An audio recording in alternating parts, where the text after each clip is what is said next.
Fala, minha diretoria! Olha só, assunto delicado pra caralho, mas vamos lá. E que evidentemente passa também por algumas incoerências da nossa querida classe jornalística. Primeiro lugar, eu quero falar pra vocês podem ser membro do canal, vocês dão uma moral legal aí, vocês podem entrar no grupo de WhatsApp que eu tô lá, vocês podem ser até patrocinador do canal, botar a tua marca aqui da tua empresa e tal, ou simplesmente ser um membro do canal para ter suas prioridades aí nas perguntas das lives, etc. Dá uma olhadinha aqui, clica aqui em Seja Membro que você vai ver as opções. Independente disso, né, aquele likezinho, se inscrever não custa nada, né?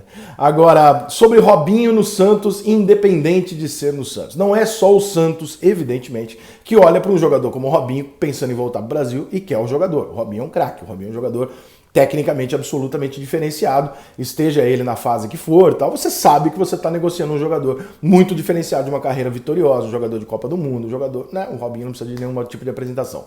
Mas tem um porém nessa história que as pessoas estão com um dedo para citar. E como eu sou meio, né, eu vou falar e foda-se. É o seguinte, a contratação do Robinho, não necessariamente só pelo Santos, mas por vários clubes brasileiros que se interessaram pelo Robinho, ela esbarra numa ameaça não tão velada de uma série de pessoas, jornalistas, mulheres, feministas, que já deixaram razoavelmente explícito o seguinte: se contratar o Robinho, eu vou foder com o seu clube. Isso não foi uma coisa dita dessa maneira. Mas é mais ou menos isso que quer dizer. Se você contratar o Robinho, eu vou lembrar, vou cobrar você e seus patrocinadores até você perder os patrocinadores, igual fizemos com o goleiro Bruno. Então, sabendo que você vai ter que lidar com essas pessoas, você tem que calcular o preço do Robinho, o preço de uma possível perda de patrocínios, imagem, etc, etc. Por quê? Eu não vou entrar no mérito da questão do estupro do Robinho, simplesmente porque eu não consigo compreender. O que eu fiz no meu papel de jornalista? Ao invés de chegar aqui e cagar uma regra, tá errado, tá certo, até, eu entendi que a justiça italiana tem um método diferente da brasileira. Então não é a mesma coisa que a gente. Os caras lá, eles primeiro te condenam e depois você entra com recurso, não é uma coisa tão... não é igual a nossa, a gente não tem a capacidade de compreender isso aqui no Brasil. O que eu fiz? Eu fui atrás de alguns amigos que moram na Itália, outros amigos jornalistas e outros amigos que têm empresa de advocacia grande no Brasil, até com relação no exterior, para pedir, por favor, me arrume alguém que possa explicar isso, ou um brasileiro que conheça a justiça italiana, ou, de preferência, até um italiano que fale português e possa me explicar isso. Cara, falei com 3 advogados italianos e nenhum dos 3 quis tocar no assunto. Os 3 falaram para mim o seguinte: Rica, não vou falar. Eu falei, cara, mas é só para explicar. Ele falou, não vou entrar nesse assunto. Por quê? Porque é uma pica. O assunto do Robinho é uma pica. Eu perguntei, é uma pica porque ele falou, cara, porque é delicado, porque pode mudar, porque tem uma série de outras questões. Normalmente, infelizmente, quando acontece isso com o jogador de futebol, na maior parte dos casos, eles me disseram isso, tá? Na maior parte dos casos é mentira, e aí depois a gente julga pra caralho depois do mês. Pode ser que no caso do Robinho seja verdade, pode ser que no caso do Robinho seja mais uma mentira, mas, enfim, a gente só vai saber disso quando tudo isso for terminar, os recursos e tal. Então, por enquanto, é melhor não falar nada, é melhor não entrar em grandes detalhes, porque qualquer coisa que eu falar vai dar merda. Foi isso que os advogados me falaram e eu tô repassando aqui pra vocês. Nenhum deles quis explicar pra mim, num vídeo, o que é que está acontecendo realmente, como é que funciona a justiça italiana. Fato é que agora a gente vai entrar em 2 processos curiosos. O primeiro é da relação com o goleiro Bruno. Vocês viram o que aconteceu com todo mundo que tentou dar uma oportunidade pro goleiro Bruno. Ah, mas o goleiro Bruno... Calma, eu não estou entrando nesse mérito.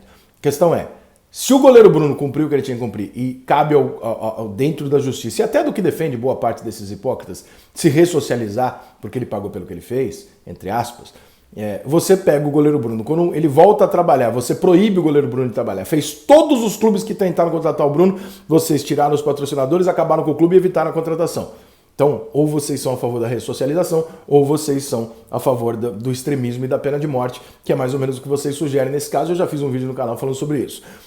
Vendo o que aconteceu com o goleiro Bruno, você tem uma grande amostra do que vai acontecer com quem contratou o Robinho. Não necessariamente porque a grande maioria das pessoas vai ter essa atitude radical de entender condenado ou não condenado, é isso ou não é isso, é estuprador ou não... A maioria das pessoas não vai ter essa reação. Mas aquele mundinho micro, com o microfone na mão, vai fazer disso uma certeza absoluta e vai torturar o Santos até arrumar a última gota de sangue do Santos, se o Santos contratar o Robinho. Então, muito dessa contratação não está acontecendo e não está tão fácil de existir por parte de nenhum clube brasileiro por causa disso, porque algumas pessoas, algumas jornalistas, especialmente mulheres, é óbvio, né, que ficam muito mais incomodadas por natureza com isso, vão reagir muito mal ao ver um jogador condenado por estupro jogando aqui e vão fazer disso um escândalo, etc. As únicas coisas curiosas são, primeiro, a incoerência em relação ao caso do goleiro Bruno, né, porque no caso da ressocialização pode, no Bruno não pode, então você é contra a pena de morte, mas você está dizendo para um cara que ele não pode simplesmente voltar e trabalhar. E a segunda parte que é curiosa é que, como tem gente que defende o Lula e se incomoda com uma condenação agora, né?